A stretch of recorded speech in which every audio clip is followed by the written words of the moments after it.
अस्सलाम वालेकुम, सत श्री अकाल, नमस्कार दोस्तों, स्वागत है आप लोगों का यूएई के नंबर 1 हिंदी समाचार चैनल यूएई समाचार में। अगर आपने चैनल सब्सक्राइब नहीं किया है तो चैनल जरूर सब्सक्राइब करें, इससे आप तक पहुंचे आपकी खबरें आपके अपने यूएई के नंबर 1 हिंदी समाचार चैनल यूएई समाचार पे। यह है आज के मुख्य समाचार। अबू धाबी कम्युनिटी डेवलपमेंट ने अनाउंस किया है कि जितने भी वर्शिपर्स की जगह है यानी इबादत की जगह है अबू धाबी में गैर मुस्लिम लोगों के लिए सारी खोली जाएंगी 31 अगस्त से। इस दौरान केवल 30% लोगों को ही अंदर आने की परमिशन दी जाएगी। श्री सुल्तान अल मुतव्वा अल दहेरी जो कि एग्जीक्यूटिव डायरेक्टर हैं community engagement and sports sector के डिपार्टमेंट ऑफ कम्युनिटी डेवलपमेंट में, उन्होंने कहा कि तमाम कम्युनिटी की तरफ से रिक्वेस्ट आने के बाद में ये फैसला लिया गया। इसके तहत बच्चों को भी परमिशन दी जाएगी अंदर एंटर करने के लिए, के साथ ही वो तमाम बुजुर्ग या सीनियर सिटीजन जिनको किसी भी तरीके की कोई भी जानलेवा बीमारी नहीं है उनको भी आज्ञा दी जाएगी अंदर एंटर करने के लिए। इसके अलावा इन सारी इबादत की जगह में सारी एक्टिविटी सस्पेंड रहेगी, खाली प्रेयर्स यानी प्रार्थना के लिए परमिशन दी गई है। प्रार्थना का समय मैक्सिमम 1 घंटे से ज्यादा नहीं होना चाहिए जिससे भीड़ भाड़ से बचा जा सके। संयुक्त राष्ट्र अमीरात पूरे गल्फ यानी अरब की कंट्रीज में पहला देश बन गया है। पुरुषों को पिता बनने पे देगा 5 दिन की paid leave. Private sector employees के लिए भी ये लागू होगा। फेडरल लॉ में बदलाव करते हुए इस देश के राष्ट्रपति हिजान शेख खलीफा बिन जायद अल नाहयान ने एक नया फेडरल लॉ अमेंड किया है यानी उसमें तब्दीली लेके आए हैं, जिसके बाद ये नया कानून लागू हो गया है। नए कानून के तहत तमाम प्राइवेट सेक्टर के एम्प्लॉइज पिता बनने से लेकर 6 महीने के बीच में कभी भी 5 दिन की पेड लीव्स उठा सकते हैं। वहीं के फर्स्ट कोर्ट ऑफ इंस्टेंस ने एक अमीराती ड्राइवर को सजा सुनाई है 1 साल के लिए 2 पुलिस कर्मियों की जान को खतरे में डालने के लिए। इस साल के अमीराती पुलिसकर्मी ने टेस्टिफाई यानी बयान दिया कि नवंबर 2019 में जब वो पेट्रोलिंग कर रहे थे जुमेरा रोड पे आधी रात के समय, तब उनके कर्मी ने एक 4 व्हील ड्राइव गाड़ी बहुत तेज आवाज करते हुए सुना। के बाद उन्होंने 23 साल के इस इराकी ड्राइवर को गाड़ी का इंजन बंद करने का संकेत दिया। जब वो नंबर प्लेट चेक करने के लिए गाड़ी के सामने पहुंचे, ड्राइवर ने गाड़ी को इनके ऊपर चढ़ाने का प्रयास किया। चालक इनको घायल करते हुए गाड़ी को भगा के ले गया। अभियुक्त का पीछा करने के बाद अल वासल रोड पे इस गाड़ी को इंटरसेप्ट करके इसको गिरफ्तार किया गया और अब कोर्ट ने सुनाई है 1 साल के सजा। सऊदी यूट्यूबर पे इल्जाम है कि उसने अपने घर के अंदर 3 मैरिजुआना के पौधे लगाए अपने अपार्टमेंट में, जो कि बिजनेस पे में मौजूद है। इस साल फरवरी के महीने का ये मामला है। उसके बाद पुलिस ने इस अपार्टमेंट पे दबिश दी और प्रतिबंधित ड्रग हशीश के साथ में इनको गिरफ्तार किया गया। पुलिस के एंटी नारकोटिक्स डिपार्टमेंट को सूचना मिली थी इस सऊदी यूट्यूबर के बारे में कि केवल 18 वर्ष के हैं और पुलिस ने इनके अपार्टमेंट में रेड डाली। वहाँ पाई गई हशीश तकरीबन 8 ग्राम की तंबाकू के साथ में मिक्स की गई थी। इसके अलावा फ्रीजर के अंदर एक प्लास्टिक बैग में 82 ग्राम हशीश भी मौजूद पाई गई। 3 पौधे जो 60 सेंटीमीटर से भी ऊंचे थे 405 ग्राम के वजन के पाए गए। यूट्यूबर का कहना है कि उनको ये ड्रग किसी गुमनाम एशियाई मूल के आदमी ने सप्लाई किए थे जिसका उनका संपर्क हुआ था व्हाट्सएप के द्वारा। केस की अगली सुनवाई सितंबर 13 तारीख को है। यूएई, यूएस और इजराइल के बीच हाल ही में हुए 3 पक्षीय समझौते के बाद में पहला यूएस और इजरायली डेलीगेशन आने वाला है 31 अगस्त यानी आज अबू धाबी में। डेलीगेशन में काफी अहम लोग शामिल हैं, जिसमें श्री जेरार्ड कुशनर जो कि सीनियर एडवाइजर हैं और दामाद भी हैं यूएस प्रेसिडेंट डोनाल्ड ट्रंप के। इसके अलावा US national security adviser Robert O'Brien और मायर बिन शबात जो कि नेशनल सिक्योरिटी एडवाइजर है, हेड भी है इजरायली नेशनल सिक्योरिटी काउंसिल की, वो भी इस डेलीगेशन का हिस्सा होगी।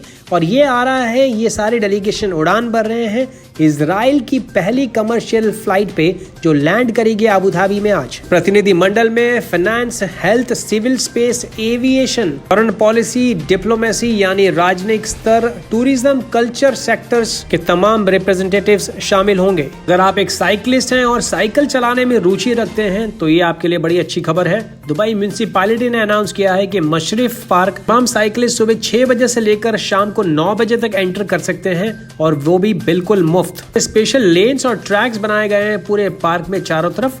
जितने भी साइकिल सवार हैं उनको हेलमेट्स पहनना अनिवार्य है। उनकी साइकिल में आगे और पीछे दोनों तरफ लाइट लगी होनी जरूरी है। पिछले 24 घंटों में 362 नए कोरोना के केसेस निकल के सामने आए हैं। वहीं दूसरी तरफ 398 नए रिकवरीज भी देखने को मिली है। इसके अलावा 3 नई मृत्यु भी दर्ज की गई है, जिसको मिला के अब तक मृतकों की संख्या हो गई है 382। टोटल एक्टिव केसेस हैं संयुक्त राष्ट्र अमीरात में 8,708। आंकड़ा जारी किया है ministry of health and prevention ने।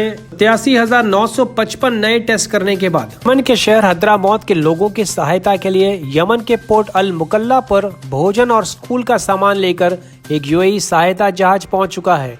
यूएई के मानवीय सहायता विंग अमीरात की रेड क्रिसेंट सोसाइटी के माध्यम से यमन और उसके लोगों के सहयोग में कई राहत, विकास और स्वास्थ्य परियोजनाएं को लागू किया है। लाभार्थियों ने यमन में हजारों टन भोजन और राहत सहायता के लिए यूएई और एमिरेट्स रेड क्रिसेंट का धन्यवाद ज्ञापित किया। रविवार शाम को उम्रुमिल इलाके में एक वेयर हाउस में आग लग गई, जिसकी जानकारी मिली दुबई सिविल डिफेंस के कमांड सेंटर को तकरीबन 6:48 पे। आग लगने के तुरंत बाद अल रशीदिया स्टेशन से फायर फाइटर्स यानी शमन कर्मियों की एक टीम रवाना की गई, जो मौके पर पहुंची केवल 4 मिनट में 7:20 तक आग पे काबू पा लिया गया था। किसी के भी हताहत होने की कोई भी खबर नहीं है। अन्य फायर स्टेशन की अग्निशमन गाड़ियां भी मौके पे पहुंची और कूलिंग प्रोसेस चालू किया गया 7:29 पे। वंदे भारत मिशन के फेज 6 के अंतर्गत एयर इंडिया एक्सप्रेस ने बुकिंग चालू कर दी है 1 सितंबर से लेकर सितंबर तक। स्केड्यूल की जानकारी आप ले सकते हैं airindiaexpress.in की वेबसाइट पे। अलावा फ्लाइट के अन्य बुकिंग्स के लिए आप डायरेक्टली हमसे व्हाट्सएप पे भी जुड़ सकते हैं या ईमेल भेज सकते हैं नीचे डिस्क्रिप्शन बॉक्स में दिए गए ईमेल के एड्रेस पे। इंडिया एक्सप्रेस के द्वारा जारी किए गए दूसरे ट्वीट के अंदर भी जानकारी दी गई है कि जनरल डायरेक्टरेट ऑफ रेसिडेंसी यानी GDFRA का अप्रूवल लेना दुबई में आने से पहले अनिवार्य यानी कंपलसरी है। इंडिया एक्सप्रेस ने कहा है कि 96 घंटे डिपार्चर फ्लाइट से पहले कोविड-19 का वैलिड यानी कि मान्य PCR टेस्ट का रिजल्ट लेना अनिवार्य है। और अगर आप शारजा के लिए उड़ान भर रहे हैं तो एक SMS जो कि आपके अल हुस्न मोबाइल स्मार्ट ऐप पे आया है, जो कि नोटिफाई करता है आपके कोविड-19 के टेस्ट रिजल्ट, तो वो भी काफी है उड़ान भरने के लिए। मेरे पास में काफ़ी सारे लोगों के मैसेजेस आए हैं कि GDFRA अप्रूवल की ज़रूरत है या नहीं है। काफ़ी लोगों ने कहा कि नहीं है। इवन एमिरेट्स एयरलाइंस के प्रवक्ताओं ने काफ़ी लोगों को कहा है कि आवश्यकता नहीं है। लेकिन हमारी जानकारी के हिसाब से मैं एक बार फिर आप लोगों को इस चैनल के माध्यम से कहना चाहूँगा कि सब लोगों को GDFRA का अप्रूवल लेना अनिवार्य है। और जितने भी लोग अबू धाबी शारजा के लिए उड़ान भर रहे हैं के लिए ICA का अप्रूवल होना अनिवार्य है। आप नीचे डिस्क्रिप्शन बॉक्स में दिए गए लिंक पे जाके अपनी डिटेल्स भर के चेक कर सकते हैं कि आपका अप्रूवल है कि नहीं है। और नहीं आने की सूरत में आप जो है ICA की वेबसाइट पे जाके, इसका डिस्क्रिप्शन बॉक्स में लिंक भी दिया गया है, अपने डॉक्यूमेंट्स लोड कर सकते हैं।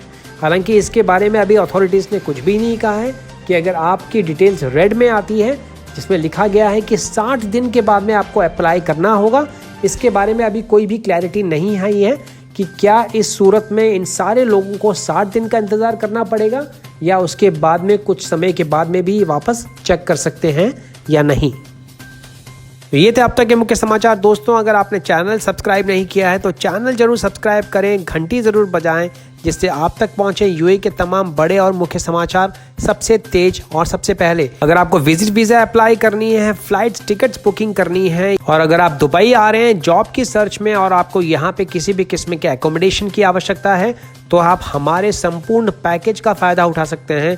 उसकी जानकारी के लिए आप नीचे डिस्क्रिप्शन बॉक्स में दिए गए ईमेल एंड व्हाट्सएप नंबर पर संपर्क करें एंड हमारी टीम आपको सारी जानकारियाँ प्रोवाइड करेगी। इसके अलावा अगर आपका कोई भी क्वेश्चन है तो कमेंट बॉक्स में भी आप लिख सकते हैं। और अगर आप पहली बार ये न्यूज़ चैनल देख रहे हैं तो सब्सक्राइब करना ना भूलें, घंटी ज़रूर बजाएं, जिससे आप तक पहुँचे यूएई के ताज़ा तरीन समाचार बिना किसी देरी के। तो मैं विजय चौधरी लेता हूँ आपसे इजाज़त। मैं मिलूंगा कल नए ताज़ा समाचारों के साथ। चैनल को सब्सक्राइब, लाइक और शेयर करना ना भूलें। कल फिर मुलाकात होगी नए ताज़ा तरीन समाचारों के साथ।